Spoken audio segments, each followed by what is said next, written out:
자, 19강 키 핵심 강좌입니다. 이 포트폴리오 이론이라는 게 뭐냐면 여러 자산에 분산 투자했을 때 어떤 효과가 있냐면 결론적으로 얘기한다면 기대 수익률은 줄어들지 않으면서 위험을 줄일 수 있는 효과가 나타난다는 얘기죠. 그리고 가장 최적의 포트폴리오 선택해보자. 이게 핵심적인 내용입니다. 근데 만약에 갑이 이제 10억을 갖고 있는데 우산 만드는 회사에다가 100% 다 투자했다고 쳐볼게요. 그럼 기대 수익률 10%, 위험은 8%인데 자, 이때 만약에 투자한 이후에 비가 무지장 많이 온다면 아주 높은 수익을 얻을 수가 있지만 비가 안 오고 가뭄이 심하다 그럴 경우는 아주 낮은 수익을 기대할 수밖에 없죠. 이런 걸 위험이 크다 해주는 겁니다. 위험이. 만약에 아이스크림 만드는 회사한테 100% 투자했다고 쳐볼게요. 그러면 만약에 비가 많이 오고 선선하다면 아이스크림 지질이 안 팔릴 거 아닙니까? 그 대신 또 가뭄이 심하고 무덥다 그러면 아주 잘 팔리겠죠. 그러다 보니까 위험이 클 수밖에 없는 겁니다. 위험이 크다는 얘기는 잘하면 대박, 잘못 쪽박 나는 거 위험이 크다고 했죠. 그럼 만약에 반반씩 투자한다고 쳐볼게요. 양쪽에 반반씩 투자한다면 어떤 효과가 있나 그런 얘기입니다. 그래서 여기도 2분의 1 투자하고 여기다 2분의 1 투자한다고 가정해보자. 그러면 자 보세요. 자, 나중에 비가 많이 오고 선선하다면 우산 잘 팔리겠죠. 그 대신 아이스크림도 잘 안 팔리겠네요. 그러다 보니까 여기 뭐요? 여기서 손해난 거 이득으로 메꿀 수가 있다는 얘기입니다. 이렇게 해서 기대치의 변동폭이 줄어든다는 얘기입니다. 그 다음에 만약에 가뭄이 심하고 무덥다 그러면 아이스크림 잘 팔리겠죠. 또 우산도 지질 안 팔리겠죠. 그래서 이런 식으로 기대치의 변동폭이 줄어들 수가 있다는 얘기죠. 이거를 위험이 줄어드는 효과가 나타난다 그런 얘기입니다. 위험이. 그래서 다시 한번 해볼게요. 이렇게 이제 여러 군데 나눠서 투자하는 거를 포트폴리오 투자라고 하는데 포트폴리오 투자했을 때의 기대 수익률 계산할 줄 아셔야 됩니다. 어떻게 하냐면 각 자산의 기대 수익률에다가 투자비를 곱해주면 됩니다. 10% 곱하기 2분의 1 플러스 10% 곱하기 2분의 1 하면 딱 10%가 될 겁니다. 이렇게 계산할 줄 아셔야 되고 그 다음에 이 위험도 원래는 어떻게 계산하면 돼요? 8% 곱하기 2분의 1 플러스 8% 곱하기 2분의 1 하니까 원래는 8%인데 위험이 이렇게 줄어든 효과가 나타난다는 얘기죠.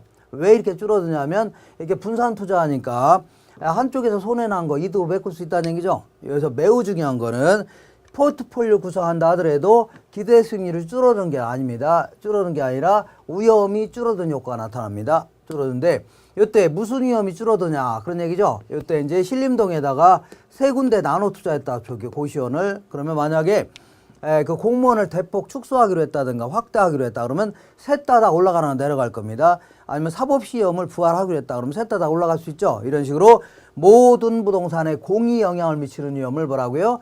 체계적 위험이라는 겁니다. 이런 것들은 아무리 분산 투자하더라도 제거할 수 없는 겁니다. 근데 자, 만약에 A 부동산은 운영이 잘 되고 C는 운영이 제일 안 된다. 그럴 경우는 한쪽에서 손해나고 이득을 메꿀 수 있는 거 아닙니까? 이런 식으로 부동산마다 개별적으로 영향을 미치는 걸 뭐라 한다고요? 비체계적 위험이라고 하는데 우리는 위험을 이 비체계적 위험을 줄일 수 있다 하는 거 명확히 알고 계셔야 됩니다. 그러면 다음 내용 보겠습니다. 자, 그러면 어쨌거나 분산 투자하게 되면 위험이 줄어든 효과가 나타나는데 어떤 식으로 분산 투자하는 게 더 효율적으로 효과적으로 위험을 줄일 수 있냐 그런 얘기 해볼게요. 만약에 10억을 갖고 있는데 일부는 우산 만드는 회사에 일부는 장화 만드는 회사에 투자했다고 쳐볼게요. 그러면 비가 많이 오고 선선하다면 같이 올라가겠죠.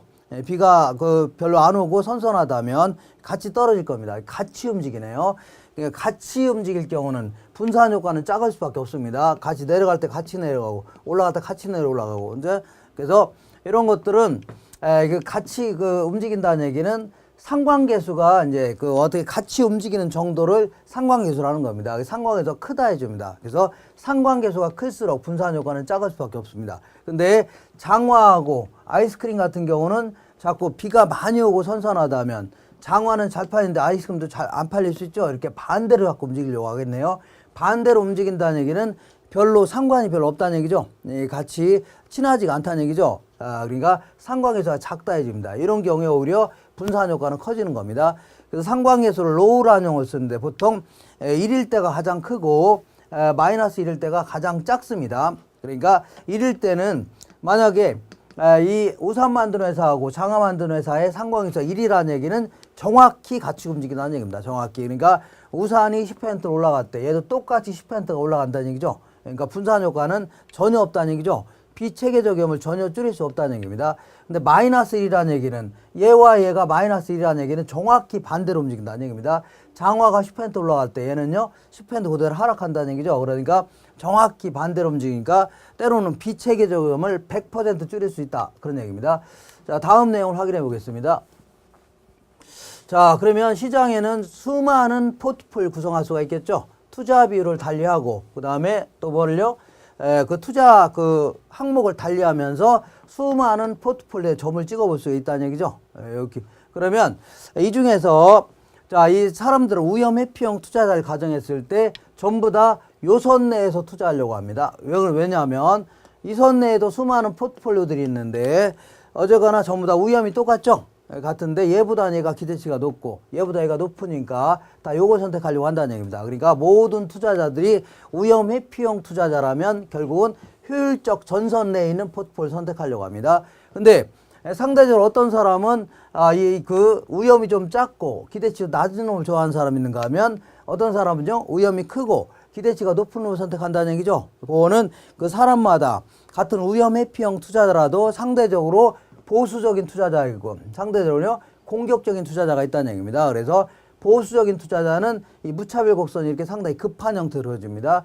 공격적인 투자자는요 완만한 형태로 그려지죠. 그래서 효율적 전선하고 무차별 곡선이 만나는 맨 끝에 있는 점 있죠. 요 선 내에 있는 포트폴리오를 선택하려고 한다는 얘기입니다. 이게 결국은 약간 추상적이지만 결론이 될 수가 있는 겁니다. 자, 이렇게 해서 이러한 내용 위주로만 계속 반복해서 보시면 거기서 이제 그대로 항상 물어보는 게 그겁니다.